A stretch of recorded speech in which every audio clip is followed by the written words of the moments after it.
Hoje vamos aproveitar, sendo o último dia, os trabalhos que foram realizados, né, que os alunos que vão defender esse ano, e gostaria de convidar a todos a participar e vamos ter um bom evento, tá? Então, vou passar a palavra para a coordenadora da sessão, que é a professora Agostina, perdão, a Caroline Agostini. Por favor, Caroline, passo a palavra para ti. Obrigada, Oscar. Então, agora, iniciando a sessão, eu gostaria de convidar a banca, que é composta pelo Dr. Lucas Ranzan e o professor Marcelo Farenzena. Olá, pessoal. Certo? Então, agora o primeiro apresentador, o mestrando Edgar Teixeira de Souza Júnior, orientado pelos professores Rafael e professora Paula.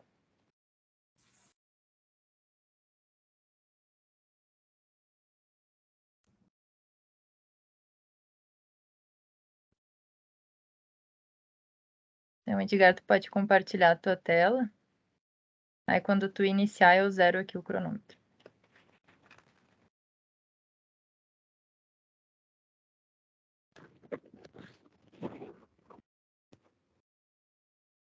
Estão me vendo bem? Sim, tudo tranquilo. Tá no modo apresentação? Sim. Sim. Tá bem. Posso começar, então? Bom dia, então. Meu nome é Edgar Teixeira de Souza Júnior e meu trabalho é sobre a predição da solubilidade de sólidos em CO2 supercrítico utilizando o modelo Cosmossack-Phi. Então, o CO2 ele é um solvente não tóxico, não inflamável e com temperatura e pressão crítica baixa. Ele tem fácil e completa separação entre o solvente e o produto ao final do processo. Ele é atualmente aplicado na indústria alimentícia, farmacêutica e têxtil. E, em virtude disso, a solubilidade dos compostos no processo é importante para o projeto e para a otimização das condições de operação. Então, atualmente, a gente tem modelos empíricos para correlacionar a solubilidade. O problema é a necessidade de dados experimentais e, em virtude disso, a gente precisa ajustar parâmetros e essas correlações normalmente são válidas somente em condições próximas aos dados em que os parâmetros foram ajustados. Também tem a utilização de equações de estado cúbico em conjunto com regras de mistura. O problema é a necessidade de propriedades críticas. Muitas vezes, para contornar esse problema, eles utilizam modelos de contribuição de grupos que necessitam de parâmetros binários. E também temos os modelos Cosmo, que utilizam cálculos de mecânica quântica.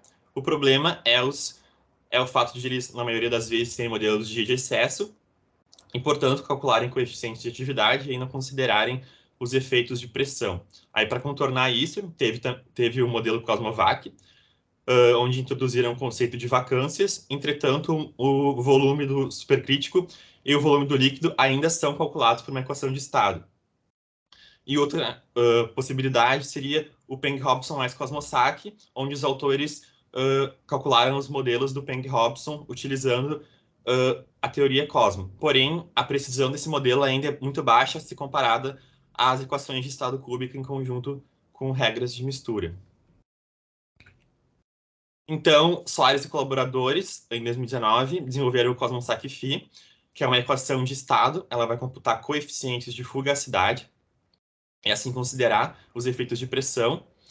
A gente obteve resultados promissores no equilíbrio líquido-vapor, similar ao PSRK. Entretanto, o comportamento para outros equilíbrios, como o sólido líquido e o sólido supercrítico, ainda é desconhecido para esse modelo, e a base de parâmetros ainda é limitada. E, em virtude disso, a gente, nesse trabalho, vai buscar entender a precisão dessa equação na predição da solubilidade dos sólidos no CO2 supercrítico, e para isso a gente vai utilizar uma base de dados de 99 solutos quimicamente diversos. Então, falando um pouco mais do Cosmossack-Phi, a pressão ela é dividida em duas contribuições, uma repulsiva e uma atrativa. A repulsiva é dada por um modelo simples de esferas rígidas. E, para a atrativa, a gente precisa considerar um conceito de pseudo-mistura, onde a mistura é formada pelos números de mols dos componentes e o número de mols de vazios, de forma que ou vendo, por exemplo, uma expansão, todo o volume restante é ocupado por vazios, né? De forma a que, após o volume dos componentes, todo o volume restante seja ocupado por vazios. E, via a dedução por termodinâmica clássica, os autores eles deduziram essa expressão, onde esse que é o potencial químico na pseudo-mistura residual. Para calcular esse potencial químico, a gente precisa de modelos do tipo Cosmo. Como que os modelos do tipo Cosmo funcionam? Resumidamente, a gente vai ter essa superfície calculada a partir de pacotes de química quântica computacional. Ela é discretizada em vários desses segmentos e a gente consegue obter o perfil dessa molécula, onde a gente tem aqui as densidades de carga e a área. E a partir desses dados, a gente consegue obter os potenciais químicos e, após, o coeficiente de fugacidade. Com esses dados e também parâmetros do modelo Cosmos-Stack-Phi ajustados somente a dados de componente puro, a gente consegue estimar a solubilidade. Então, aqui, a gente usa o critério de isofugacidade entre as fases, onde a fase sólida é dita como uma fase pura e é calculada através de propriedades de fusão. E a fase supercrítica a gente utiliza o coeficiente de fugacidade na mistura, calculado a partir do Cosmos-Stack-Phi. Então, como a gente precisa dos cálculos de química quântica do Cosmo, o laboratório ele possui uma base de dados, porém, dos 99 compostos que foram estudados, 70 ainda não estavam presentes na base. Então, a gente construiu essas moléculas no software Avogadro e otimizou as suas estruturas. E após, a gente utilizou o pacote de química quântica computacional, o GAMES, conforme a metodologia de Ferrarini, para gerar as moléculas. Então, aqui, a gente coletou um total de 2.450 pontos experimentais, em uma faixa de 298 a 473 Kelvin e 45 a 500 bar. E aqui, a gente utilizou uma série de compostos diferentes, esteroides, estatinas e uma série de compostos aromáticos. Então, aqui, a gente tem um resultado para a predição da solubilidade. Aqui, a gente tem o logaritmo da solubilidade. A gente pode ver que são valores extremamente pequenos, que variam bastante em ordem de grandeza. Esse gráfico é para o trifenileno com o CO2.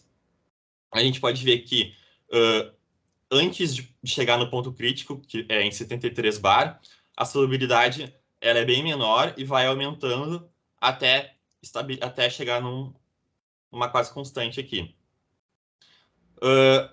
O Cosmos-Stack-Phi consegue predizer corretamente o comportamento, enquanto o SRK, que é o Solved Redlich-Kwong, com a regra de mistura de Van der Waals, superestima bastante os dados. Aqui a gente tem para outros componentes, a gente pode ver que, dependendo do componente, o SRK, ora, subestima bastante, como no caso do diclofenaco, ou superestima, dependendo do componente. Enquanto o Cosmos-Stack-Phi consegue representar muito bem, independente do composto. Aqui, então, a gente tem o gráfico por trifenileno novamente, porém, com mais de uma temperatura. A gente pode observar que ocorre um ponto de cruzamento entre as isotermas de solubilidade. Intuitivamente, a gente tende a pensar que conforme a temperatura aumenta, vai ocorrer um aumento na solubilidade, né? Entretanto, pelos dados experimentais aqui, ocorre esse cruzamento, e isso ocorre devido à influência de dois fatores, que seria a temperatura e a densidade dentro do processo de dissolução. Um aumento na temperatura, consequentemente, eleva a pressão de vapor, o que favorece a solubilidade. Entretanto, ao mesmo tempo, a densidade do fluido diminui, o que envolve uma redução também na solubilidade. Então, aqui, para pressões abaixo do ponto de cruzamento, o efeito da densidade no processo é dominante, e por isso tem uma maior solubilidade quanto menor a temperatura. E acima do ponto de cruzamento, o fluido acaba sendo menos compressível, e o efeito da pressão de vapor se sobressai, e o inverso acaba ocorrendo. Ao elevar a temperatura, eleva-se a solubilidade. Então, aqui a gente tem para outros componentes. Aqui para o ácido para-anísico, a gente pode observar que para esses ácidos alifáticos, ora, às vezes ele subestima e às vezes ele também superestima, dependendo do componente. Aqui a gente tem para o bisacodil e para a tolbutamida. Esses compostos possuem nitrogênio, carbono, hidrogênio, e esse aqui possui enxofre. Para esses compostos aqui, os outros modelos sequer conseguiriam calcular, porque eles não vão ter os parâmetros binários e nem a definição de grupo apropriada, enquanto o Cosmossack Phi, tendo os parâmetros, consegue calcular. Aqui a gente tem a solubilidade para aspirina. A gente pode ver que o ponto de cruzamento é muito melhor representado pelo Cosmossack Phi, enquanto o PSRK e os demais superestimam bastante a pressão. Aqui a gente tem para DDT. O ponto de cruzamento é muito melhor estimado. Aqui para os outros modelos, sequer acontece o ponto de cruzamento que a gente observa nos dados experimentais.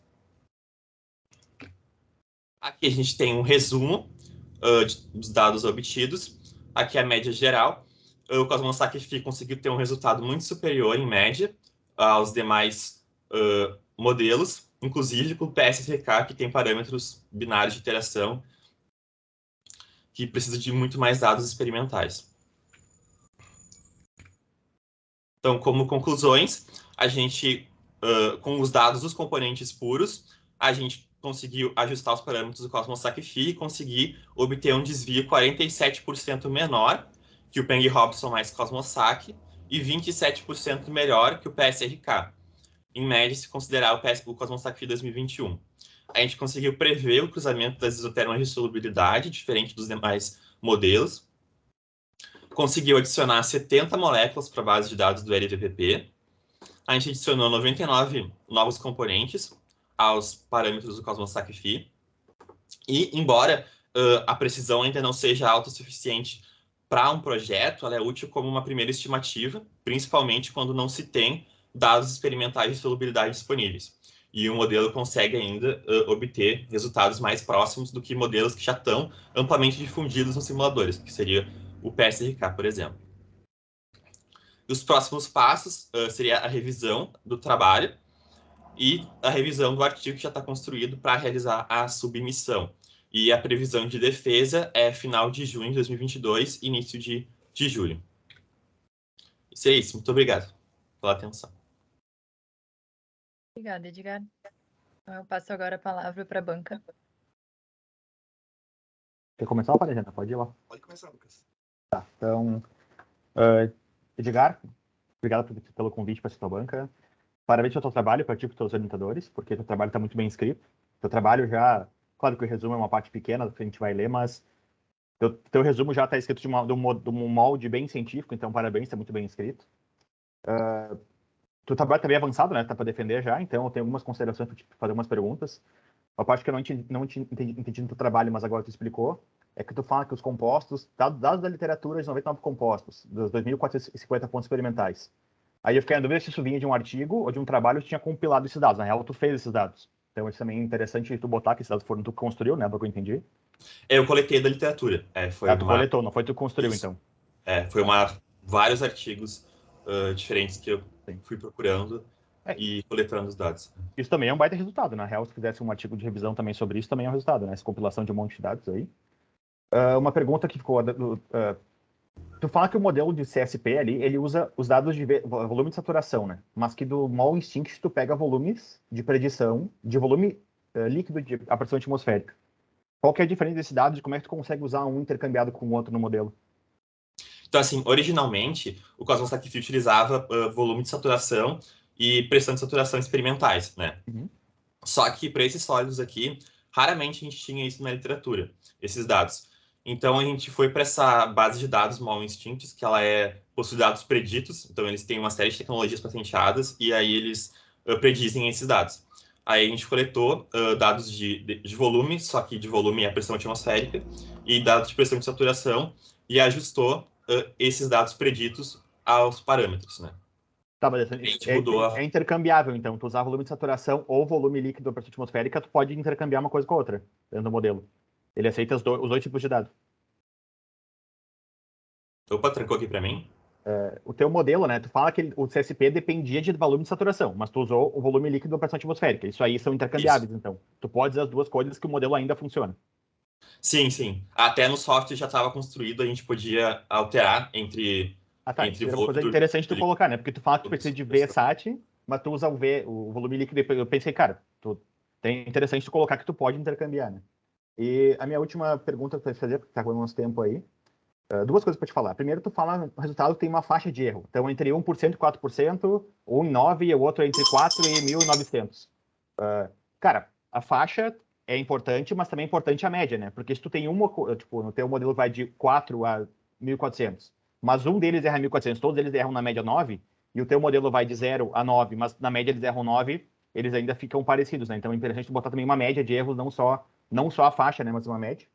E aí o Farenzano assume aqui e vamos tocar para ninguém se atrasar. Então, parabéns pelo teu trabalho de novo e vamos... boa sorte na sua defesa. Obrigado. Obrigado pelo convite à comissão. Parabéns, Edgar. Fico feliz em ver que tu avançou tanto, né? Então, desejar parabéns. O trabalho está bem bom. O resumo é quase que pasteurizado, né? Então, tu apresenta bem, tá? Então, tu é bem focado. Parabéns. Assim, que eu achei que faltou. Primeira pergunta, como é que tu estimou esses parâmetros? Aqui eu não botei em função do tempo, mas aqui tem um slide. A gente utilizou o algoritmo de otimização do NeoDermed, né? E essa função objetivo, onde a gente prioriza os dados de volume com o fator de 10 e utiliza os dados coletados de pressão de saturação e de volume. Não, essa era a minha segunda pergunta. Porque eu não tinha entendido porque tu tem dois mínimos quadrados dentro do mesmo. Uhum. Então, tu usou um peso para um deles. Sim. Tá. Por que tu não usou algum algoritmo estocástico? Porque a impressão que eu tenho é que tu tem um número de parâmetros bonito, assim, não é... São 4 parâmetros para a versão de 2019 e 5 para a de 2021. Tu não pensou em usar nada estocástico? A gente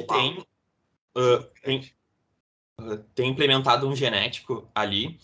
Eu até tentei usar, só que ele leva muito tempo e os parâmetros resultantes no final não ficam bons. Aí, se eu tento aumentar a população, começa a ficar extremamente lento. E aí ele não, talvez, enfim, implementação, não sei. Daí fica bem lento mesmo. Edgar, agora indo na linha do que o Lucas colocou, cada ponto desses tem um erro, tá? Uhum. Não sei se nos trabalhos que tu compilou dizia qual era o erro de cada experimento, mas o que melhoraria a análise seria em duas linhas. Primeiro, na linha de uma interpolação robusta. Porque tu não pode confiar no ponto como ele é, tu pode confiar numa faixa, concorda? Então, algoritmos de interpolação robusta eu acho que trariam, tá, vantagens e seriam, entre aspas, mais corretos. Segunda coisa, que aí sim eu recomendo uma olhada mais no detalhe. Quando tu trouxer o erro, a comparação entre o erro absoluto não pode ser somente 0,70 para 0,50, que era mais ou menos o que tu tivesse.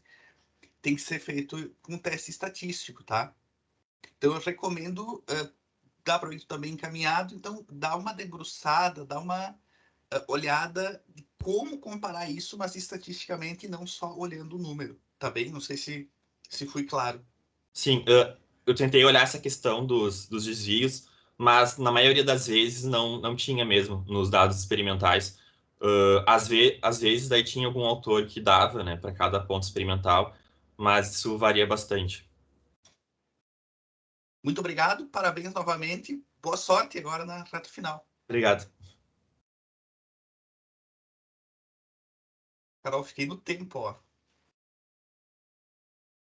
Muito bem. Certo, então, obrigada, Edgar, obrigada, banca. Então, eu chamo agora o próximo a próxima apresentação, que é do mestrando Diego Del Fabro, orientado pelo professor Márcio Schwab, e a banca permanece conosco.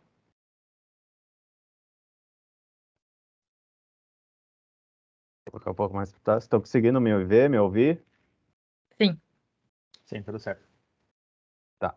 Vou compartilhar aqui a tela.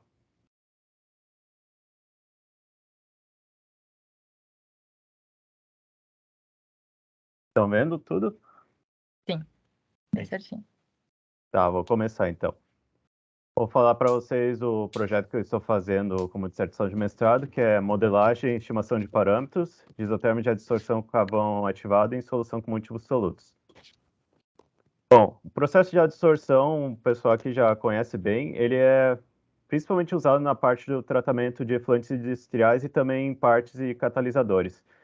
Nesse trabalho, eu irei tratar principalmente do fato das misturas em efluentes industriais serem compostos por misturas de componentes, ao invés de o que geralmente é encontrado por ser apenas um componente único. Então, procurando na bibliografia, pouco material é encontrado que ele considera uma adsorção que é uma mistura de componentes. E será esse o foco do projeto. Fazendo a estimação de parâmetros com mistura de componentes pode possibilitar uma melhor otimização no tratamento de efluentes, consequentemente, um menor desperdício de recursos e melhores padrões de qualidades. A solução proposta é o uso de rotinas matemáticas para estimação de parâmetros utilizando misturas de corantes, que vai servir como um exemplo para ver se funciona para a parte do tratamento de efluentes, aliado a planejamento de experimentos, que resulta no menor número de experimentos requeridos e uma melhor qualidade nos resultados obtidos dos parâmetros estimados. Pela metodologia, eu irei estou utilizando, né, carvão ativado 100 a 200 mesh, e os adsorvados que eu irei fazer pontos em puros ou em misturas serão de alaranjado de metila, amaranto e tartrazina. As condições estão sendo feitas em quintuplicata, na temperatura de 30 graus com agitação a 270 RPM, em 20 horas para chegar no equilíbrio. O equilíbrio já tinha sido determinado por experimentos preliminares. Ela é centrifugada 4 vezes para retirar qualquer resquício do carvão e depois é feita uma leitura no espectrofotômetro VVIS, que foi já previamente calibrado. Os modelos multicomponentes que eu estou avaliando são os que eu irei mostrar a seguir, que são Langmuir estendido, Langmuir-Freundlich estendido, Langmuir-Freundlich estendido modificado, Freundlich binário, Freundlich binário modificado, Langmuir estendido não competitivo, Hedlich-Peterson estendido, Hedlich-Peterson estendido modificado e fator de interação. Agora eu irei falar das soluções concorrentes, que, no caso ao invés de utilizar modelos de multicomponente, o que geralmente se encontra na literatura são utilizando isotermas monocomponente e assumindo que o que tem no efluente é apenas uma mistura de todos os componentes, pode ser considerado como apenas uma substância. Bom, os pontos positivos nesse tipo de abordagem é que é mais simples de planejar os experimentos, você só usa uma concentração total, que é a soma das substâncias que estão presentes na mistura. É mais fácil de estimar os parâmetros, já que tem menos substâncias entre aspas, então tem apenas um componente, tem menos parâmetros aliados a isso, e também uma maior familiaridade na literatura, já que geralmente quando você procura por adsorção, você encontra Langmuir, Freundlich, as versões que são para monocomponentes. Os pontos negativos são que não leva em conta as interações entre partículas. Ele assume que todos os adsorvados se comportam da mesma forma. Também não é possível modelar a seletividade do adsorvente. Não tem uma consistência teórica, já que você está assumindo que é apenas uma substância, quando na verdade é uma mistura. E também tem uma maior variância nos parâmetros, que resulta também numa necessidade de um maior número de réplicas para ter certeza suficiente. Agora eu vou mostrar os resultados que eu obtive por enquanto nos meus experimentos. No momento eu fiz já os experimentos para misturas monocomponentes, então eu vou mostrar para cada um dos adsorvados agora. Em primeiro lugar, o alaranjado de metila, segundo o amaranto e terceiro a tartrazina. E aqui um com todos juntos, para ver como é que eles ficam comparados. As conclusões que eu posso obter no que já realizei no meu trabalho foram que o comportamento da tartrazina e do amaranto são similares, que pode ser justificado porque eles possuem formas moleculares e grupos funcionais semelhantes, e também ambos parecem estar chegando num patamar de CE, então que aparenta ter uma concentração máxima de equilíbrio. Já o alaranjado de metila ele possui maior afinidade ao carbono ativado quando em comparação aos outros dois corantes. Os parâmetros e os modelos monocomponentes para amaranto provavelmente serão parecidos. O modelo monocomponente do alaranjado de metila será um pouco diferente. E qual dos modelos multicomponentes irá representar bem essas diferenças? Essa é a questão. Os próximos passos serão terminar os experimentos de equilíbrio monocomponente, falta uma condição experimental, em princípio, e começar o de misturas binárias e ternárias. Finalmente, terei que estimar os parâmetros das isotérmicas multicomponentes, fazer planejamento de experimentos, se possível, para ver a ideia de fazer planejamento para discriminação de modelos ou de parâmetros precisos, e finalmente escrever minha dissertação. É isso.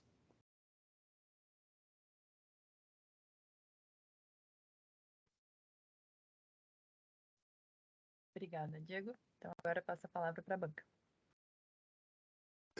Eu acho que passaram a palavra para a banca para mim, eu vi bem baixinho. Isso aí, pode começar, Fernando. Diego, parabéns, tá no meio, né? O que é o teu planejamento para a defesa? Planejamento, a data? O mês ou... Eu estava imaginando agosto, mas nessa época, mais pelo fim. Tá. Que tipo de planejamento de experimentos tu vai seguir? Isso eu tô vendo ainda, porque estamos primeiro querendo pegar os dados monocomponentes e ver como é que ele vai se comportar, mas a parte do planejamento que a gente já trabalhou se divide em dois tipos, que é ou para discriminar modelos ou para estimar parâmetros precisos. Daí, se for para fazer na ordem certa, primeiro eu teria que fazer um planejamento para discriminar os modelos, todos aqueles 9 que eu tenho. E depois de escolher o modelo que representou melhor, teria que fazer mais um outro planejamento para conseguir estimar os parâmetros com maior precisão daí. São dois planejamentos com objetivos diferentes. O que eu ia recomendar é um planejamento sequencial. Sim, é sequencial esses daí. No de discriminação de modelos, você pega um grupo arbitrário, faz um novo ponto experimental, estima, Isso. e aí vê qual é o próximo que ele vai fazer. É passo a passo mesmo. É sequencial. Os mesmos comentários do Lucas pro Edgar, né? Trazer a tua faixa de erro experimental, teus pontos são quintuplicados, acho que tu falaste, tá? Sim. E daqui a pouco pensar numa estimação robusta, entendeu?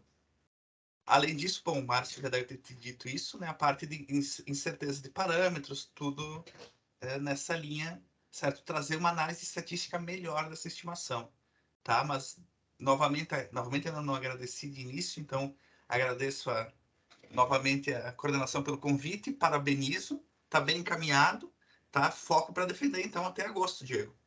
Isso. Lucas, contigo. Bom, então, tudo bem, Diego? Obrigado pelo convite para ser banca de vocês. Eu trabalho com o Márcio. Eu tenho certeza que teu resumo talvez não reflita tanto o trabalho, tá? Porque pelo teu resumo, não achei que o trabalho é bem encaminhado, tá? Eu vou te falar talvez algumas críticas, mas espero que tu leve isso como uma crítica construtiva, tá? Uhum. No teu trabalho, tu fala alguns pontos que, pela tua apresentação, talvez eles estejam mais longe do que o teu resumo dá a entender, tá? Porque o teu trabalho, se tu quer defender em agosto, ele me parece, na real, bem atrasado, assim. Talvez seja uma questão da pandemia, eu sei que tu não deve ter tido tempo de fazer a parte experimental, mas eu achei que também, pelo menos o teu resumo, né? Vou voltar a falar sobre isso. Me parece que que o teu trabalho tem um norte que não está muito bem definido, assim. Pelo teu trabalho, quando eu li teu resumo, muitas coisas tu fala, irei fazer, planejo pensar. Não parece ter uma definição do que o trabalho vai ser. Então, eu vou entrar em alguns pontos que tu colocou no teu resumo para talvez botar isso no teu trabalho diferente, tá? tu colocou que o diferencial do teu trabalho é adaptar os modelos das rotinas utilizadas no laboratório. Cara, como mestrado, o que tu faz no teu laboratório, pro teu laboratório ou não é relevante para a comunidade, né? Tipo, isso tem que ser melhor explicado que o que é a vantagem do teu trabalho, não só para vocês no teu laboratório, mas como é que isso pode ser expandido para outros tipos de pesquisas, né? Como é que isso melhora a vida de outras pessoas, não só do teu laboratório, da tua vida, né? Tu fala também que no estudo de caso, tu comenta que não vai ser feito um estudo de caso propriamente dito, mas depois tu explica literalmente o estudo de caso, né? Tu vai fazer um estudo de caso usando carvão ativado para absorver os 3 tipos de corante. Então, isso é um estudo de caso que tu vai fazer. Teu trabalho não é puramente teórico, tem a parte experimental também. Sim, Tu sim. fala que, não farei o estudo de caso, aí tu descreve, farei esse estudo de caso aqui. Então, são coisas que tem que pensar na forma que tu escrever teu trabalho, tá? É que eu pensei em estudo de caso, mas em empresas, entende? Mas tudo bem. Então é um erro conceitual, tá? Teu trabalho é um estudo de Sim, caso. sim. Tu vai fazer literalmente um estudo de caso. Eu não cheguei a entender muito bem se teu trabalho ele é mais na parte teórica, porque tu fala bastante sobre estimação de parâmetros, e tu mostra aqueles modelos que tu vai utilizar para estimar os parâmetros, e uma rotina que vocês usam para estimação, mas depois da parte prática tu fala muito sobre pegar os pontos e fazer uma coisa bem experimental mesmo, de pegar e fazer absorção, né?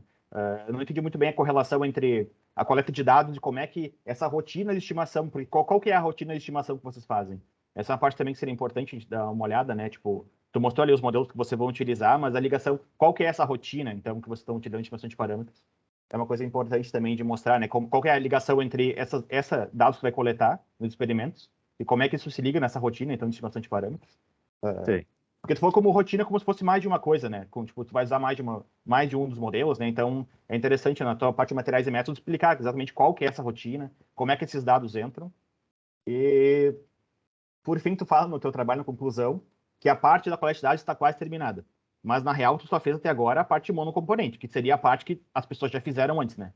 Então, a parte monocomponente seria a parte já amplamente estudada, foi o que tu fez até agora. Então, te falta ainda a parte da novidade, que seria as misturas binárias e ternárias, né? Então, tu falou como se a parte já estivesse praticamente terminada de coleta de dados, mas, na real, te falta coletar bastante dados ainda, né? Pelo que eu quero entender, a tua parte a tua pesquisa é especificamente sobre misturas binárias e ternárias, né? Modelos de isotermas binárias e ternárias. Sim. E essa Mas parte nem começou, né? não, já começou. É que as binárias, esses modelos, eles usam dados monocomponente para fazer os resultados binários. Só que eles podem usar misturas também, para dar um extra, né? Mas o foco deles é também com dados monocomponente.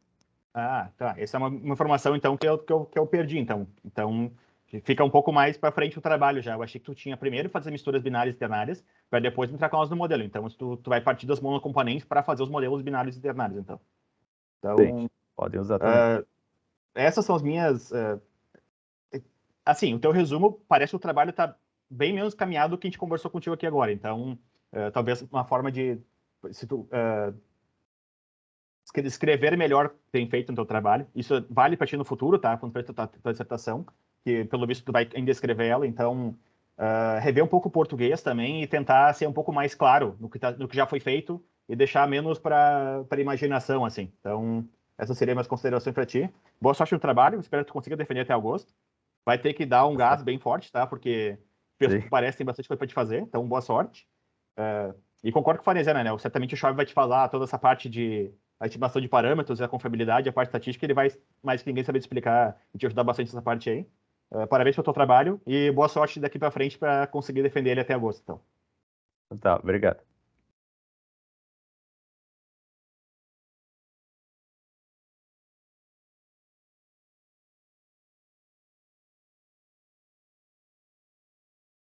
Obrigada, Diego. Obrigada, Lucas. Obrigada, Marcela. Então, agora vamos seguir para a nossa próxima apresentação. A mestranda Carolina Ferreira Marques, orientada pelas professoras Paula e Liliane. Então, Carolina, pode compartilhar a tua tela. Bom dia, obrigada. Vou compartilhar aqui.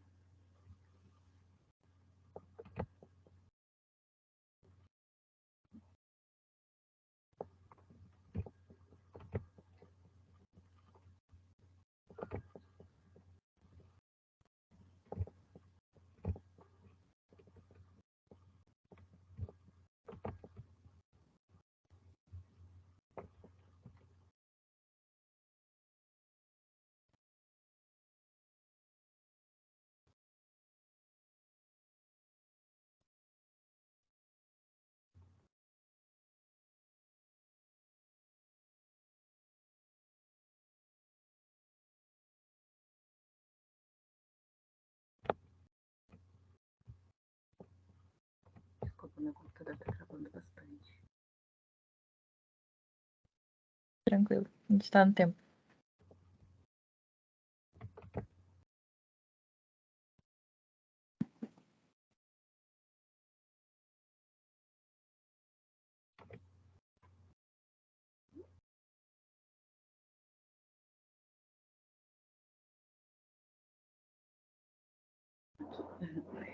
Então, meu nome é Carolina, meu trabalho é o estudo da separação de fases do sistema quitosana, ácido acético e hidróxido de sódio, orientado pelas doutoras professoras Paula e Liliane, com colaboração da pós-doutoranda Rayane. Então, aqui, o tratamento de feridas, então, requer uma aplicação de barreiras temporárias que protejam a ferida contra agentes nocivos. Os filmes assimétricos, então, chamam a atenção por a sua semelhança com a estrutura e a arquitetura da pele.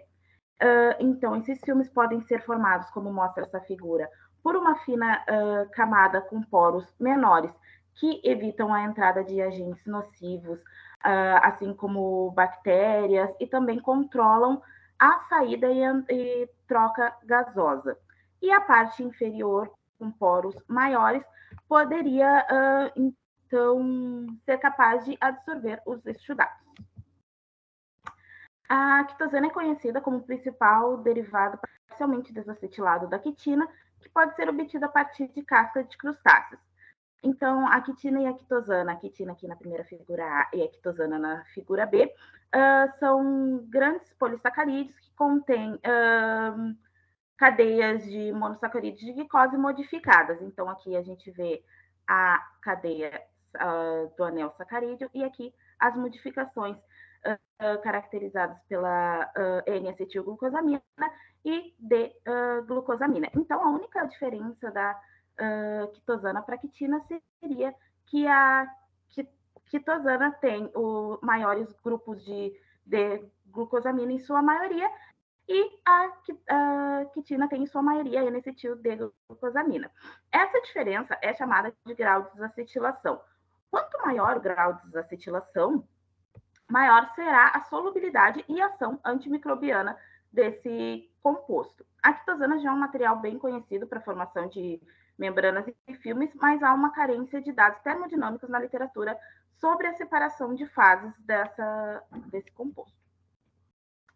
Então, nesse trabalho foi usada a técnica de inversão de fases por imersão-precipitação. Pensando nessa aplicação, foi estudada a solubilização da quitosana, o comportamento da dissociação do ácido e a obtenção do ponto de nuvem desse sistema. Então, vamos para a metodologia. Os materiais utilizados foram quitosana comercial de média massa molar, solução de ácido acético ou ácido clorídrico como solventes e solução aquosa de hidróxido de sódio como não solvente. Então, para a caracterização da quitosana foram utilizadas as análises de FTR, titulação condutivimétrica, para a determinação do grau de desacetilação, DRX para a definição da cristalinidade do material, TGA para o conhecimento da degradação térmica e para a caracterização dos filmes foi utilizada a microscopia eletrônica de varredura para a obtenção da morfologia de seção transversal e de superfície do filme. A quitosana comercial, então, apresenta algumas impurezas que acabam causando respostas imunológicas. Um dos pré-requisitos para o uso desse material, então, seria a redução dessas propostas. Esse fluxograma traz as etapas utilizadas, então, para a purificação que a gente realizou e a redução dessas impurezas, desculpa.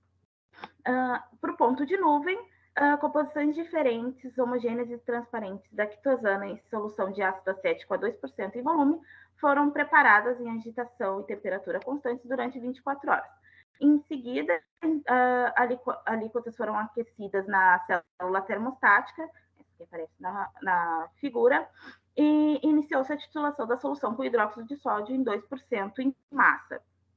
O ponto de nuvem, então, foi determinado na transição dessa mistura homogênea, como mostra nessa figura aqui de cima, para quando foi indicada pela turbidez da solução, como mostra a figura aqui de baixo.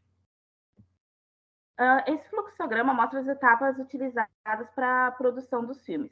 Então, duas soluções diferentes de concentração desse polissacarídeo foram aplicadas, 5 e 6% em massa de quitosana, foram dissolvidas em solução aquosa de ácido acético, 2% em volume. Após, ela foi vertida em uma placa de vidro e espalhada. Depois, o filme foi imerso em um banho de hidróxido de sódio, 4% em massa, por 24 horas. Passadas tempo, as membranas foram liofilizadas para completa secagem. Então, chegamos aos resultados. Os resultados de espectroscopia de infravermelho foram utilizados para auxiliar na melhor definição das amostras de quitosana para medição do ponto de nuvem e formação dos filmes. A figura traz os resultados para as duas amostras de quitosana com avaliação das suas bandas.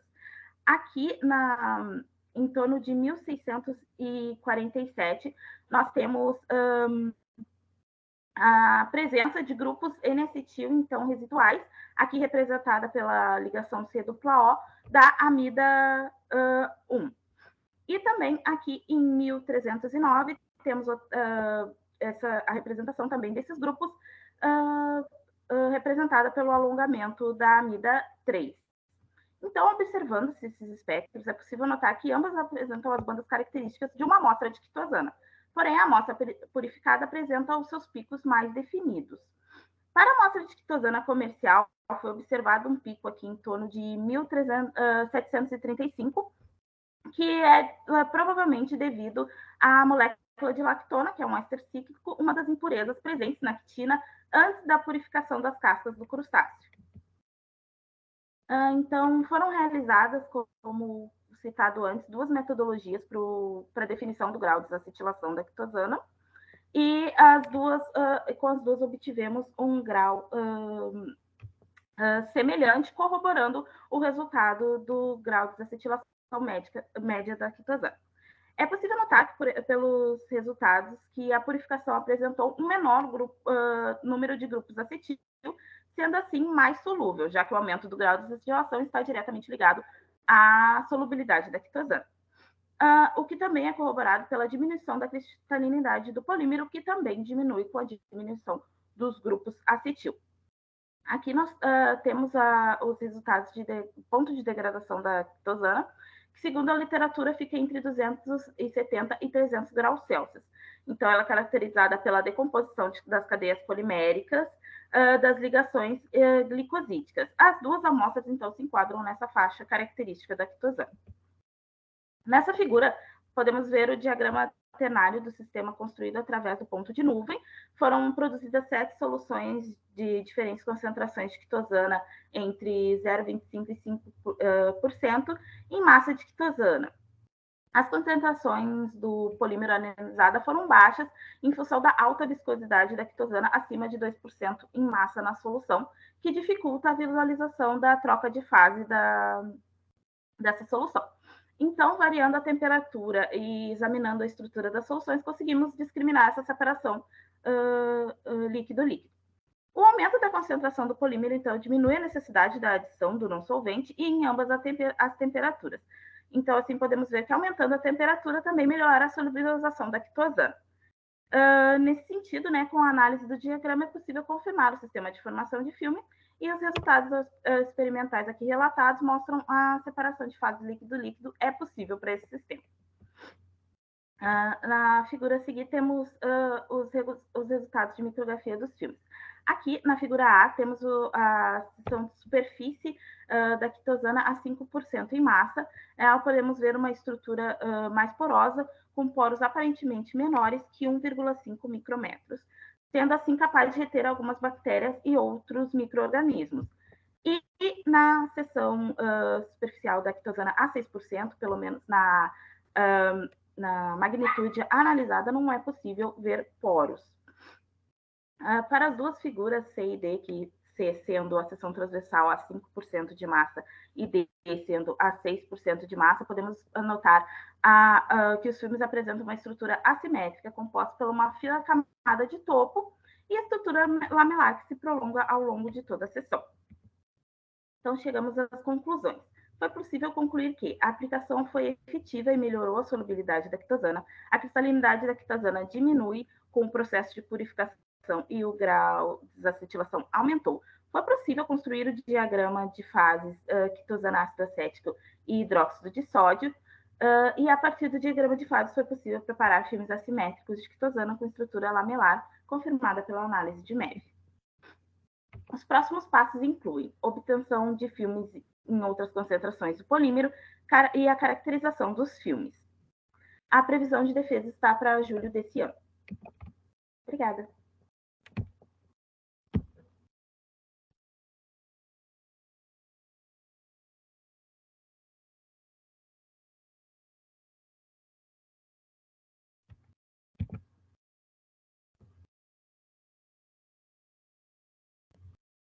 Obrigada, Carolina. Janice, não apresentei a banca, né, que trocou. Pode...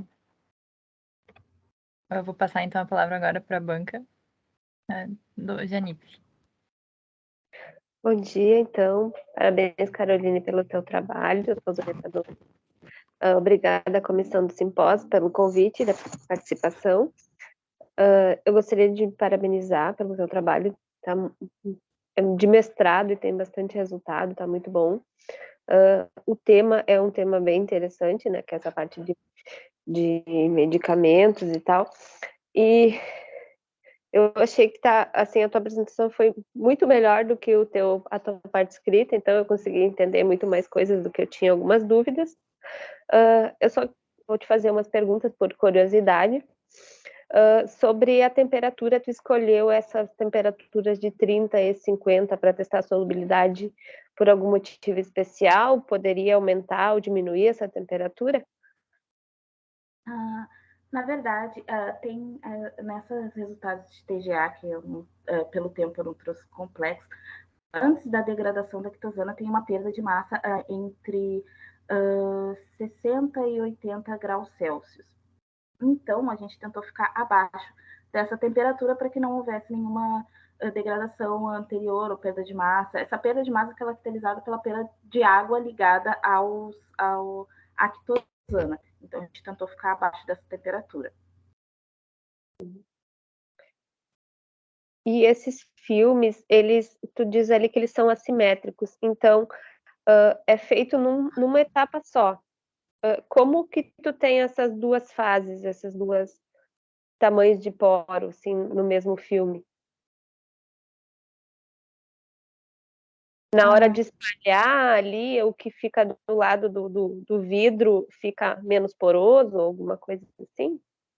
Sim, normalmente essa metodologia de imersão-precipitação foi escolhida exatamente por essa característica de conseguir formar filmes com filmes assimétricos, e normalmente a parte do vidro sim fica com poros menores e a parte superior com poros maiores.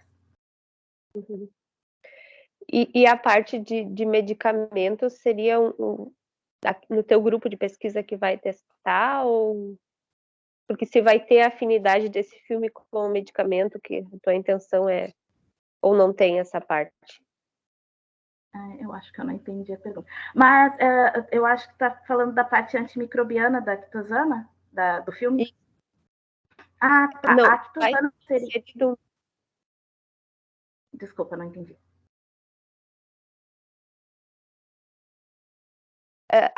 Nesse teu trabalho não vai ser inserido, porque lá no início tu mostrou um filme que tinha um medicamento dentro, e uma parte vai para a pele e uma parte fica protegendo.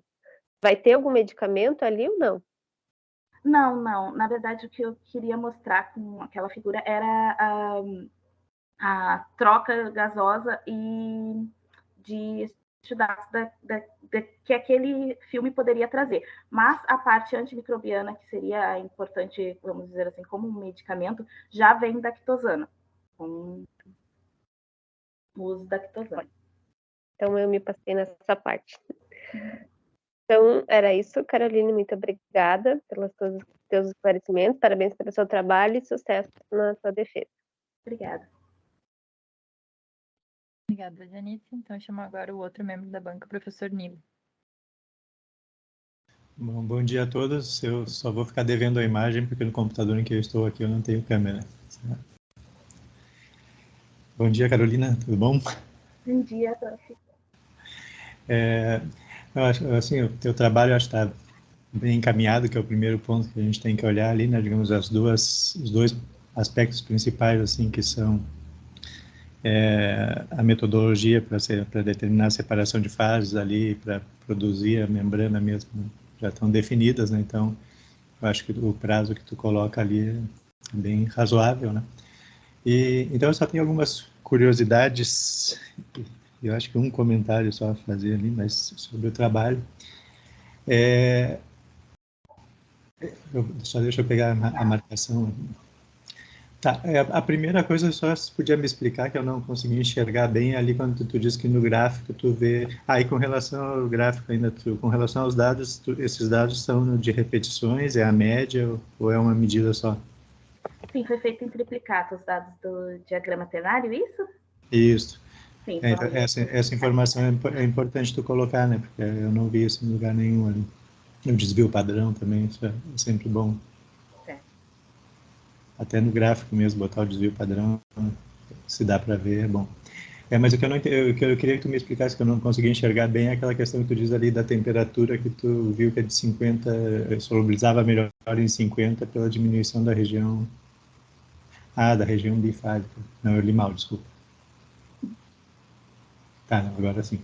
É que eu li a frase mal originalmente. Então, essa pergunta já não tem mais. E uma parte que eu acho que caberia tu detalhar um pouco mais, em termos de teoria, assim, é uma frase que tu tem ali na figura, antes da figura, bem no finalzinho do parágrafo, tu diz assim, que a análise do gráfico auxiliou na definição da metodologia a ser seguida para a formação dos filmes de Kitozana, certo? Então, acho que todo o teu trabalho está focado em criar o diagrama para te usar o diagrama e definir as condições de preparação dos filmes, certo? Então parece que aquela frase ficou muito, assim, muito sintética dentro do que é o objetivo. Acho que era o ponto que tu tinha mais a explorar, e seria esse. Então, isso é uma sugestão que eu te deixo ali. Até se tu puder comentar alguma coisa rapidinho aí, sobre esse aspecto especificamente. Sobre o uso do diagrama para a formação de filme?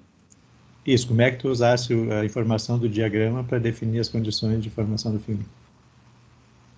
Então, aqui, a linha feita aqui por esses pontos, abaixo dela seria onde a solução ainda é homogênea. Então, acima desses pontos, a formação heterogênea seria possível. Então, a formação de filmes seria, então, comprovada pela passagem dessa troca e a separação líquido-líquido. Então, isso ajudaria a saber em que nível ou quantidade de não solvente é necessária para a formação de um filme. Então, em que ponto ajudaria. Tá, mas então como é que a partir daí tu chegasse, por exemplo, no 5% e no 6%? Né? De Kitozana? Isso. Então, essa parte até não trouxe essa informação, né, pelo tempo, pelo tamanho também do resumo, mas também foi feito testes com uma menor concentração de Kitozana e o filme ficaria um pouquinho mais, como é que eu posso dizer, mais fino e quebradiço. Então, como a gente sabe que precisa de menos volume de não solvente para precipitação, a formação heterogênea da solução em 5%, então se presume que acima disso também isso aconteça, e então com menos não solvente seria possível a formação do filme. Não sei se eu fui clara. Ok. E tu fala depois, teria mais coisa, mas o tempo já está acabando, eu só vou pedir para te me só esclarecer um ponto ali que no final, que tu um dos próximos passos seria a consolidação da metodologia, né? Digamos, quais são os passos envolvidos nessa consolidação? Então, essa informação até foi retirada da apresentação, né? Porque vamos assim dizer, o resumo tem que ser entregue bem antes da apresentação.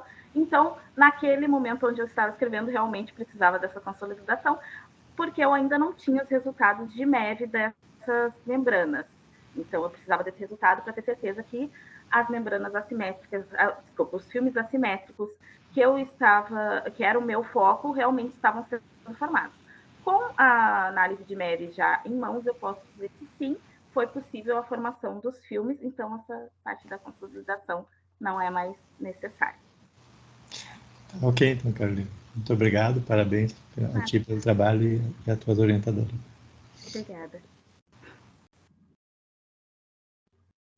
Bom dia, pessoal. Agora eu chamo a Melissa para apresentar o trabalho.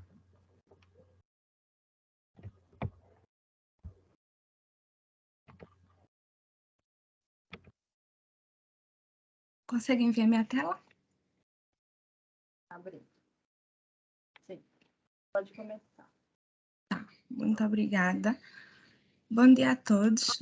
Meu nome é Merícia, eu sou aluna de mestrado, orientada pela professora Isabel e pelo professor Nilson. O meu trabalho trata da preparação de membranas tubulares à base de alumina e cinza da casca de arroz e foi desenvolvido no laboratório de processamento de resíduos e no laboratório de separação por membranas. Os processos de separação por membranas, eles incluem um conjunto de técnicas que visam a separação, purificação e concentração de espécies químicas presentes em uma mistura. Em muitos casos, eles podem ser mais rápidos, mais eficientes e também mais econômicos quando comparados às técnicas de separação convencionais. As membranas utilizadas nesses processos, elas podem ser preparadas tanto a partir de matéria-prima orgânica, né, que inclui uma vasta gama de polímeros, e também a partir de matéria-prima inorgânica, que incluem as cerâmicas, né? As membranas cerâmicas, no caso, em relação às membranas poliméricas, elas apresentam algumas vantagens, como, por exemplo, maior resistência mecânica, química e térmica. Porém, apresentam uma grande desvantagem, né, que é o custo de produção, ele é mais elevado. As membranas são disponíveis comercialmente e elas podem ser preparadas a partir de diversas matérias-primas, como alumina, zircônio e dióxido de titânio, que são realmente matérias-primas caras e são empregadas em diversas aplicações, né, como, por exemplo, a separação e purificação de soluções aquosas e misturas gasosas, também como suporte para revestimento de carbono, poliméricos, metálicos e zeolíticos, e em reatores de membrana. Essas membranas são preparadas por diversas técnicas, né? Entre elas o centrifugal casting, que é uma técnica que permite a obtenção de membranas simétricas e assimétricas, ou seja, ela permite o controle da morfologia, isso se dá a partir da seleção dos parâmetros de operação. E também das características da matéria-prima utilizada. Podem ser velocidade de rotação, tamanho de partícula e concentração da suspensão. Pois é, então, a fim de se produzir membranas cerâmicas, né, de menor custo e também utilizar um resíduo agrícola que é disponível em grande quantidade, no meu trabalho foram preparadas membranas assimétricas por centrifugal casting e as matérias-primas utilizadas foram a alumina comercial e a cinza da casca de arroz, e não foram utilizados aditivos. A metodologia de preparação da membrana ela é relativamente simples, né? Consiste em 4 etapas. Primeiro, a preparação de uma suspensão, centrifugal casting, a secagem, desmoldagem e, finalmente, a sinterização, né? Para a conferência de resistência mecânica dessas membranas. A preparação, a suspensão utilizada, né, no meu trabalho, ela tem um teor de um teor de sólidos de 55% e foram utilizados 3 materiais, água destilada, alumina comercial e cinza da casca de arroz. Numa primeira fase, a alumina é adicionada à água, essa alumina tem tem uma pureza de 99%, um diâmetro de partícula inferior a 0,149 milímetros. Essa suspensão é colocada sobre agitação durante 10 minutos. Isso após a feita adição da cinza da casca de arroz, que tem um teor de sílica superior a 99% e um diâmetro de partícula inferior à da alumina, que é inferior a 0,063 milímetros. A suspensão formada é colocada sobre agitação durante 2 minutos, ultrassom durante 15 minutos e um novo ciclo de agitação durante 10 minutos. Então, essa suspensão é transferida para um molde tubular de aço inoxidável, que é previamente lubrificado com uma solução de éter de petróleo e vaselina. Os moldes utilizados no meu trabalho tiveram um diâmetro de 17 e 23 centímetros de comprimento e o mesmo diâmetro, né, 1 centímetro. As condições de centrifugal casting foram 8.000 RPM, 10 minutos. As condições foram determinadas em trabalhos anteriores, né? E após o centrifugal casting, as membranas foram secas ainda dentro do molde, em uma câmara climática, 25 graus Celsius, 60% de umidade. O tempo de secagem pode variar, né? No mínimo é um período de 72 horas, mas ele varia conforme a composição da membrana, né? Até que é possível fazer o desmolde, e a sinterização foi realizada em um forno de tubo mofla a 1.200 graus. Existem na literatura relatos sobre a preparação de membranas tubulares, né, utilizando materiais de baixo custo e diversas técnicas. Falando especificamente da técnica de centrifugal casting, foi desenvolvido um trabalho por Della Rocha e colaboradores, né, no qual foi feita a preparação de membranas a partir de alumínio e cinza volante do carvão. E o teor de cinza nesse trabalho variou de 10% a 40%, e essas membranas foram utilizadas para revestimentos catalíticos, né, de zeólita. Bom, agora começando com os meus resultados, no meu trabalho foram obtidas as membranas cerâmicas, né, com teor de cinza entre 10% e 60%, e também foram preparadas membranas de alumínio, a fim de comparação, né, que nessa foto podemos ver que membrana de alumínio tem uma aparência mais clarinha, e a adição e o aumento de cinza faz com que esse tom acabe mudando, temos um gradiente de coloração aí. Essa figura, as membranas foram avaliadas por diversas técnicas, né? Aqui nessa figura temos o resultado da microscopia eletrônica de varredura. E, de forma geral, podemos ver que essas membranas são assimétricas, apresentam uma superfície interna mais lisa, uma superfície externa mais rugosa, e na superfície transversal podemos ver que tem-se uma camada interna mais densa e uma camada externa mais rugosa, e que ela vai mudando conforme o teor de cinza. Isso acontece porque, durante o centrifugal casting, as partículas são depositadas de forma diferente. Acontece que elas adquirem uma velocidade terminal, que pode ser descrita pela lei de Stokes, e ela é diretamente proporcional ao diâmetro de partícula, inversamente proporcional à viscosidade. Nesse caso, trabalhamos com partículas de diferentes diâmetros, e também a cinza, em relação à casca de arroz, tem um potencial, tem uma capacidade de absorção de água maior, e acontece que, após a secagem, ocorre a geração de espaços vazios, né, que acaba implicando em maior porosidade. Foram avaliados o efeito do teor de cinza da casca de arroz, tanto nas propriedades mecânicas da membrana e também nas suas características geométricas. Em relação à retração diametral, vimos que todas as membranas, com exceção da membrana de 60%, apresentam uma diferença significativa e um maior valor, né, de retração diametral. Em relação à retração linear, vemos que a adição e o aumento do teor de cinza leva inicialmente a adição leva a uma diminuição, né, na retração, mas o aumento desse teor leva ao aumento da retração. A espessura, num momento inicial, né, quando se adiciona 10%, também leva a uma diminuição da espessura, mas o aumento desse teor leva também ao aumento da espessura. O mesmo acontece com a tensão de ruptura, sendo que em 50 e 60 já se tem um valor maior, que eles não apresentam diferença significativa em relação à membrana preparada apenas com alumínio. Foram avaliadas também a porosidade, que observa-se que ela aumenta com a adição e com o aumento do teor de cinza. Os dados de rugosidade interna, externa e permeância continuam sendo analisados ainda, mas podemos afirmar que a rugosidade externa ela diminui com adição e com aumento de teor de cinza. A membrana que apresentou a maior permeância foi a membrana com teor de cinza igual a 60%.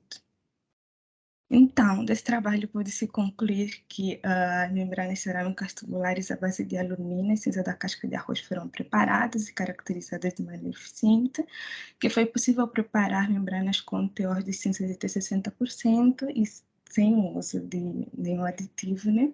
E a adição de cinza da casca de arroz na formulação da membrana implicou tanto em alterações estruturais quanto funcionais, que podem ser atribuídas a diversos fatores, né, como as propriedades físicas e químicas da matéria-prima e também aos parâmetros de processamento. O próximo passo do meu trabalho consiste em fazer o recobrimento dessas membranas com zeólitas e, posteriormente, a caracterização das membranas obtida.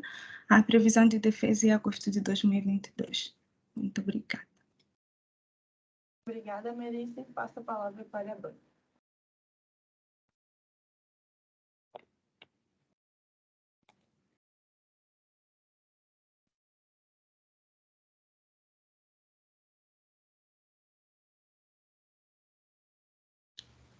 Oi, Caroline, não sei se tu indicasse alguém.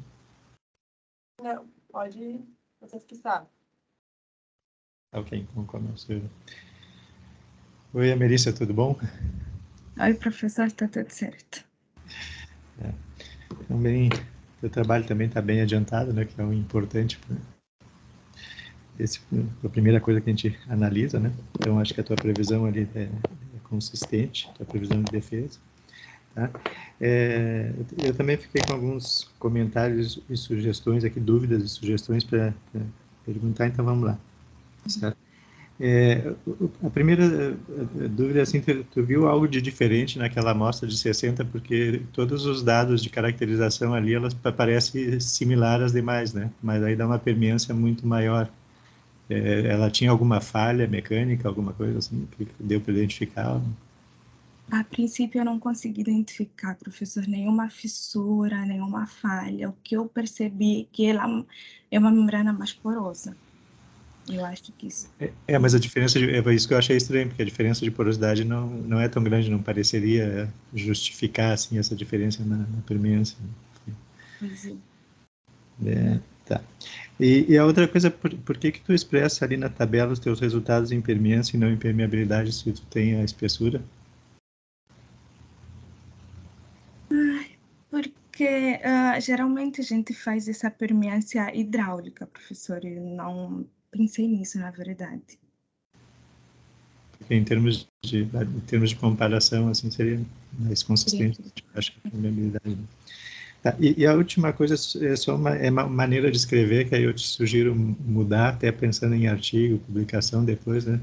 É que ali no texto tem uma hora que tu diz assim, os resultados de retração, tal e tal, estão de acordo com os resultados encontrados por De La Rocha et al., sabe? Uhum. Esse tipo de frase, assim, se a gente não botar uma justificativa direitinho de por que está fazendo aquela comparação, ela não fica bem, assim, porque, primeiro, do jeito que está, parece que tu está só comparando com os resultados deles, certo? E aí, isso é só, e o teu objetivo seria ver, como se fosse, né, tu ver se conseguia chegar no mesmo resultado que ele ou não. Mas aí não justificaria uma pesquisa para chegar lá, certo? Se já tem um resultado. Mas, na verdade, o sistema dele é diferente, né? Não é o mesmo tipo de cinza, coisa, então o que tu teria que trabalhar um pouquinho mais essa frase e justificar, assim, ó, em função das diferenças das características das cinzas utilizadas, do que, né? E fazer uma análise mais detalhada ali para botar essa informação, porque senão ela dá uma impressão ruim, assim, principalmente pensando em revista, assim, normalmente os revisores sempre botam problema com esse tipo de frase, certo? Então, isso é importante tu dar uma melhorada ali, certo? Então, acho que seriam esses os meus comentários principais. Então, seria isso. Muito obrigado. Parabéns. Obrigada, professor. Bom dia, Melissa. Bom dia a todos. Parabéns, primeiramente, pelo teu trabalho, pela tua apresentação. Tem bastante coisa, bastante já mais para o final, né? Vai depender agora em agosto, então. A minha curiosidade é, assim, tu fez várias membranas ali, pelo que eu contei, são 7, né? E tu vai colocar zeólita nelas, em todas elas, ou vai escolher alguma que for melhor? Exatamente. Eu estou finalizando agora os resultados de permeância e retenção, e a membrana que apresentar o melhor desempenho vai ser escolhida para o recobrimento. Por isso que ainda não dei início. Sim. porque, né, senão teria que fazer o teste e a caracterização de todas essas 7 de novo, seria um prazo muito curto daí, talvez. Essa membrana de 60 também, que o professor já falou, eu fiquei curiosa. Chegou a fazer ela em duplicata, triplicata, ou foi uma só? Eu fiz a duplicata, por isso que eu até não coloquei o desvio, porque todos os outros dados eu fiz a triplicata, e eu preciso finalizar eles para saber se foi um erro, alguma coisa. E as duas apresentaram essa mesma, que é um valor, sei lá, muitas vezes maior, né? E essa retração diametral que tu fala no trabalho, ela é depois da secagem na mufa, da sinterização? Quando que é medido isso? Após a sinterização. E aí elas saem do módulo ali daqueles... Porque elas ficam menores, no caso. Isso, após a secagem, na verdade, eu já percebo que elas retraem um pouquinho e que aumenta, e que fica muito maior, né, após a sinterização. E é devido à perda d'água, né, que acaba gerando esses espaços também. Então, esses poros são referentes à água que fica entre as... na lumina. É.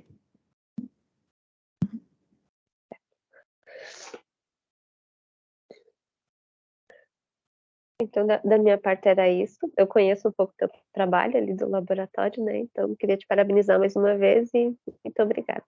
Obrigada, Janice. Obrigada, Melissa. Obrigada, Banca.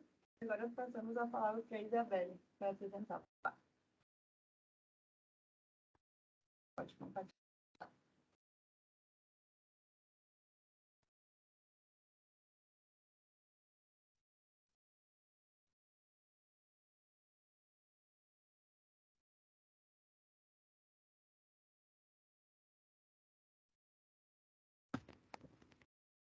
Tá aparecendo aí, pessoal, só para confirmar. Sim. Vai começar a sua visão. Tá bem. Bom, então vamos lá. Então, bom dia a todos. Meu nome é Isabelle, sou aluna de mestrado no PROCAT, orientada pelo professor Oscar. E meu trabalho é sobre a oxidação parcial do biogás em eteno, usando catalisadores de baixo custo. Bom, então, dando aqui um pouco do roteiro que eu vou seguir nessa apresentação. Bom, o eteno ele é um produto de grande importância, muito usado como matéria-prima para a produção de inúmeros produtos plásticos. Em 2021, ele movimentou um mercado de mais de 200 bilhões de dólares, só que esse mercado ele sofre um risco de suprimento devido à limitação da capacidade de produção com tecnologias atuais. E as tecnologias atuais, elas usam praticamente fontes fósseis para fazer a produção de etano, que acaba tendo um impacto ambiental atrelado importante. Por isso, é de grande importância que se busquem novas rotas para a produção de etano, de preferência a partir de fontes renováveis. Então, o trabalho aqui apresentado, ele apresenta uma rota alternativa para a produção de etano, através do processo catalítico de acoplamento oxidativo do metano, onde a gente tem o metano reagindo com um agente oxidante, que pode ser o ar ou o oxigênio, formando etano e etano com principais produtos. E essa reação, ela também forma uma reação paralela indesejada, que é a combustão do metano, formando então o CO2, e o ideal é que a gente consiga minimizar essa reação paralela. E o diferencial da solução aqui do nosso trabalho é o uso do biogás como fonte de metano. O biogás é uma fonte renovável, produzida a partir do tratamento anaeróbico de resíduos. E o uso do biogás para a reação de acoplamento oxidativo é pouco explorado na literatura, o que traz, então, um caráter de novidade ali para essa rota. E, além disso, o biogás ele tem CO2 na sua composição, o que pode ter, então, um potencial de deslocar o equilíbrio dessa reação de combustão de metano, formando menos CO2 e aumentando, então, a seletividade para etano e etano. E um outro diferencial da solução ainda é o uso da cal virgem como catalisador, que é um material barato e abundante, e também não se tem muitos relatos na literatura do uso desse material para essa reação de acoplamento oxidativo do metano. Então, falando um pouco da metodologia que foi usada para fazer os testes catalíticos, então os ensaios foram feitos no PROCAT, foi usada uma cal virgem comercial, ali da marca nacional distribuidora, que foi peneirada antes do uso. Depois, a reação ela foi conduzida, então, num... Peraí, tem alguém me ligando. A reação ela foi conduzida, então, dentro de um reator tubular de quartzo, que foi aquecido sob fluxo de nitrogênio. Depois que se chegou, então, na temperatura ideal de reação, foi feita a inclusão dos reagentes, que são o metano, CO2 e o ar. E a vazão desses reagentes foi, então, controlada com controladores de fluxo, e a temperatura da reação ela foi monitorada com a ajuda de um termopar. Depois, os reagentes e produtos eles foram analisados em cromatografia gasosa em linha, com detector TCD, e os parâmetros que foram variados na reação foram, então, a temperatura, a vazão de CO2 e a vazão de ar. Aqui falando um pouco sobre os parâmetros, né, que foram variados. Então, nos experimentos em que se testou a variação da vazão de CO2, a vazão de metano e de ar foram mantidas fixas, a vazão de CO2 foi variada, e a vazão de nitrogênio ela foi variada para manter a vazão total de gases ali em torno de 120 ml por minuto. E nos experimentos em que foi variada a vazão de ar, a vazão de metano e a vazão de CO2 foram mantidas fixas, ali numa proporção para simular, então, o que seria um biogás em torno de 60% de metano e 40% de CO2. A vazão de ar, então, ela foi variada, e a vazão de nitrogênio também foi variada para manter a vazão total dos gases fixa em 120 ml por minuto. E as temperaturas que foram avaliadas foram entre 650 a 800 graus. Então, comentando um pouco sobre os resultados que foram obtidos, aqui nessa figura a gente tem no eixo X a vazão de CO2, e no eixo Y a gente tem a conversão de metano e a seletividade de produtos. Então, a gente percebe que o aumento da vazão de CO2 não trouxe grandes modificações para a conversão de metano, representado aqui em preto na figura, mas quanto maior foi a vazão de CO2, menor foi a seletividade de CO2, representado em azul aqui no gráfico. E, consequentemente, maior foi a seletividade para os produtos ali C2, o eteno em vermelho e o etano em verde. O que indica que a presença de CO2 na reação como reagente, então, ela parece ter esse potencial de deslocar o equilíbrio da reação, formando menos CO2 e aumentando, então, a seletividade para a formação de produto C2. Aqui na figura 2, então, a gente tem no eixo X a vazão de ar e no eixo Y a conversão de metano e a seletividade de produtos. E nesse caso a gente percebe que a vazão de ar ela tem sim influência na conversão de metano, representada aqui em preto, porque quando a vazão de ar é zero, a conversão de metano também tende a zero, indicando que é preciso sim ter a presença do agente oxidante para poder ativar a reação do acoplamento oxidativo do metano. E quanto maior foi a vazão de ar, maior foi a seletividade de CO2, indicando que uma certa quantidade de oxigênio do ar é consumida para a reação de combustão de metano, o que acaba diminuindo a seletividade de etano.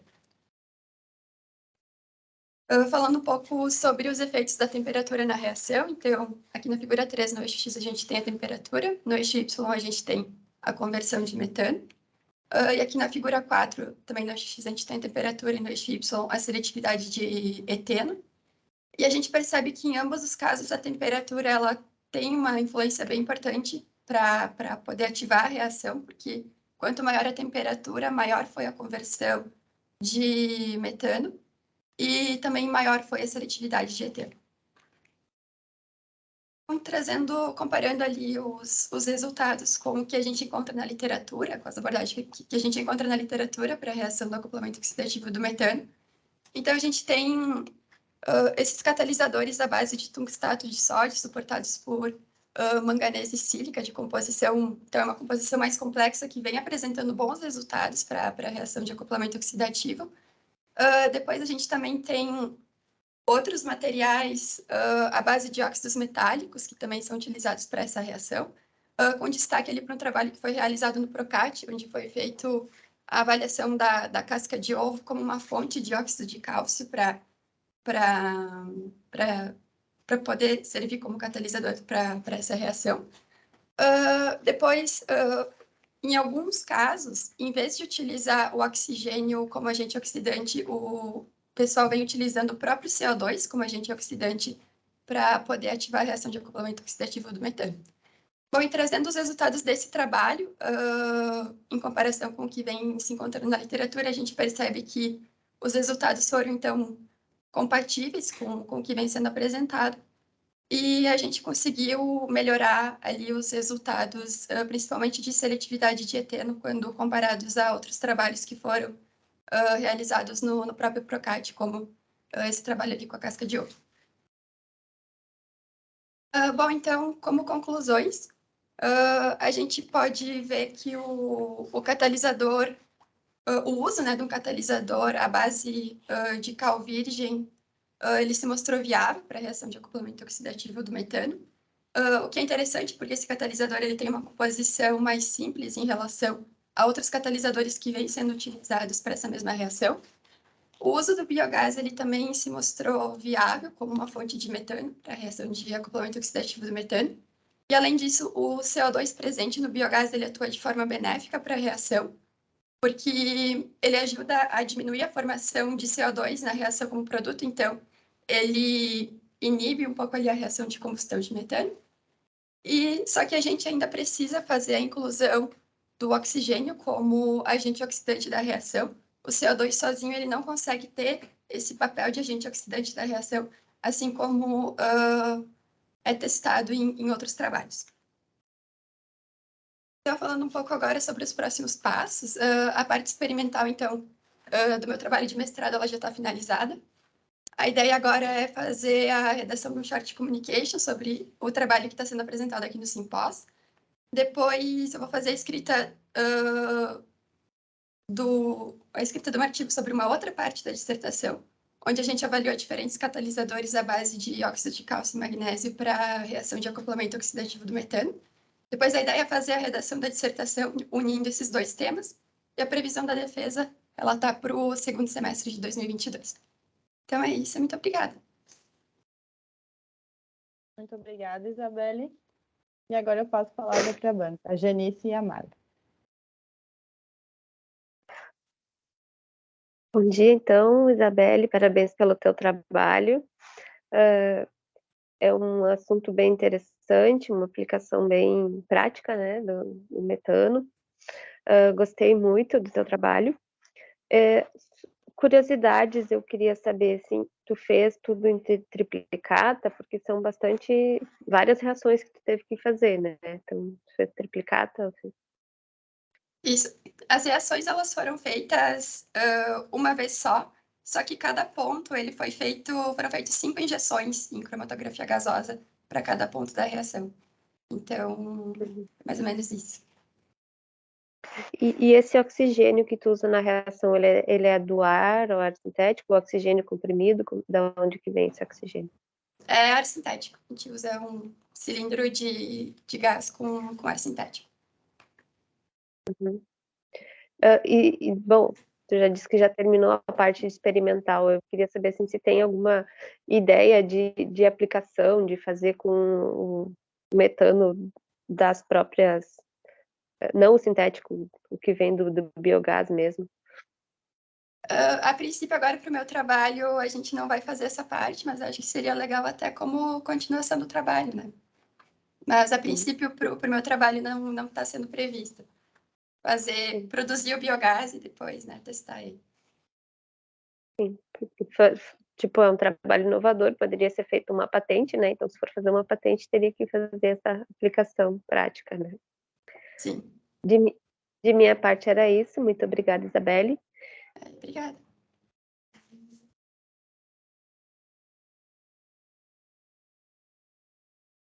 Bom dia, todos me escutam? Me escuta, Isabelle? Sim, te escuto, prof. Muito obrigada pelo convite, parabéns pelo trabalho, gostei muito da ideia, realmente é uma bela ideia, né, de processo alternativo totalmente imersa no que foi discutido ontem no simpósio, né, na mesa redonda, e em toda a ideia desse simpósio, o teu trabalho parece assim que foi feito sob medida para o tema do simpósio. Então, meus parabéns a ti, ao teu orientador, grande ideia. A condução do trabalho é indiscutível, né? O Oscar é um excelente orientador, então tá tudo ok. O que eu tenho algumas perguntas, assim, dúvidas, curiosidades. A gente lê um trabalho e fica querendo saber mais, né? Bom, a primeira pergunta não é bem do trabalho, é a respeito da tua previsão de defesa, né? Tu disseste que estás com a parte experimental pronta, mas ainda assim está prevendo defesa para o segundo semestre deste ano. Então, por que tão longa essa previsão de defesa? É que eu estou fazendo em tempo parcial, prof, aí eu estou tentando encaixar, assim, mas a ideia é até defender antes, mas a gente joga o prazo mais para frente. Claro, para não se comprometer, te entendo. Bom, aí outra coisa, tu diz aqui no teu resumo que vocês usaram cal comercial, né? E aí a gente sabe que as reações elas são super sensíveis a impurezas, né? E aí, como assim? Tipo, qual foi a conduta que foi tomada com relação ao uso dessa cal comercial e todas as possíveis porcarias que ela pode ter lá dentro, né? A não ser que não seja tão comercial assim quanto eu estou imaginando, né? Seja comercial de laboratório, refinado, enfim, mas eu estou imaginando uma cal comercial mesmo, aquela que é usada normalmente no dia a dia. Essa é cheia de tudo, de todo tipo de impureza. Ela é uma cal virgem comercial, mas não é também aquela usada, digamos assim, em massa, assim, acredito que ela tem uma qualidade um pouco superior, né? O tratamento que a gente deu, a princípio, foi só fazer um peneiramento, mas a gente também fez ensaios de caracterização, né, para esse material, para entender o que tem nele. E até toda essa parte ela vai ser muito discutida numa outra parte do meu trabalho, né, que vai focar muito mais na caracterização desses materiais. Então, a gente se preocupou em tentar entender, né, o que tem ali dentro para tirar essa dúvida, né, digamos assim. Sim, porque eu fiquei pensando, é um material comercial, ela peneirou tudo bem, mas como é que ela sabe quanto de cal mesmo tem ali na massa que ela colocou no reator, né? Qual é o percentual em massa de impurezas e qual é o percentual em massa de agente ativo? Então, embora tu estejas guardando, entre aspas, né, esse tipo de resultado para um outro trabalho, acho que esse esclarecimento cabe, né? A cal comercial foi caracterizada, aí pode abrir um parênteses lá, em resultados em um próximo trabalho, ou resultados não apresentados, e o percentual em massa de cal na cal comercial é tanto. Então, isso já ajuda, né? E como a cal é um minério, na verdade, né?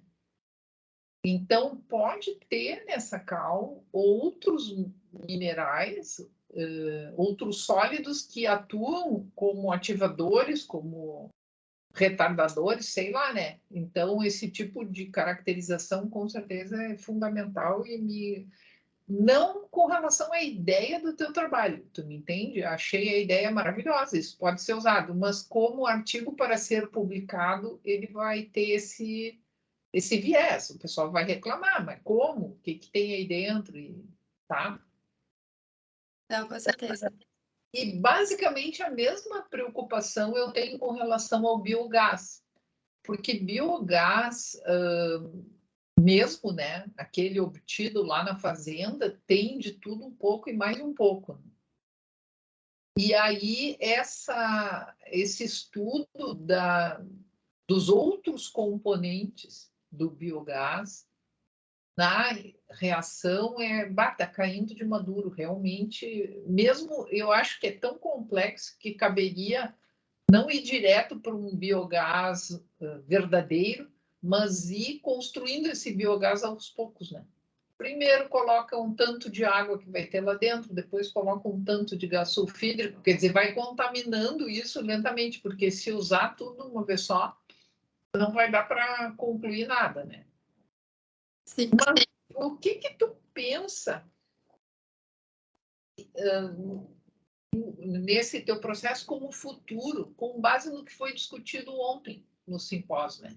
Porque ontem se falou muito em descentralização de processo, e isso até caberia um reator dentro de container, como eles estão falando, já que, embora a temperatura seja alta, mas não tem muito uso se o reator não for até o biogás, né? Porque transportar esse biogás até o reator não vai funcionar. Então, como é que tu imagina isso no futuro? Eu imagino que, bom, primeiro tem que se fazer, né, ali um estudo de viabilidade para entender, né, qual é a vazão mínima de biogás que a gente precisa ter, né, para conseguir colocar esse processo, né. Mas eu vejo que é justamente, né, o biogás, a produção dele é muito descentralizada, né, vai indo, se a gente pegar, por exemplo, propriedades rurais, né, não é produzido em grandes quantidades, assim. Então, eu acho que realmente é um tema ali que precisa ser melhor avaliado. Te confesso, prof, que eu ainda não pensei nessa parte, né, de como é que seria viabilizar isso numa escala real, mas com certeza é algo que, assim, eu acho que não seria tão simples, né? Ou a gente consegue ter ali realmente grandes produtores de biogás, como pegar, por exemplo, a vinhaça, né, onde o pessoal consegue produzir ali grandes quantidades, e daí eu acho que até viabilizaria, ou depois tentar ver formas, né, de como é que a gente faz isso descentralizado com pequenas quantidades, né, de biogás. Eu descentralizado assim para pequenos produtores não enxergo muito, mas de repente aterros, né? Isso. Grandes empresas do ramo de alimentos que têm uma grande quantidade de resíduos poderiam, de repente, enfim, mas a ideia é muito boa e do ponto de vista de execução a gente precisa pensar mais adiante, aí tu deixa lá para o doutorado. E do ponto de vista de publicação tem que dar uma boa caracterizada e justificar bem essa call, né, para outros. Mas igual, parabéns, é um belo trabalho e muito obrigada pelo convite. Obrigada, prof. Não escutamos a mediadora. Opa, sem querer, gente. Então, muito obrigada. Vamos ter um intervalo agora até as 10h20. E daí a gente retorna com a programação.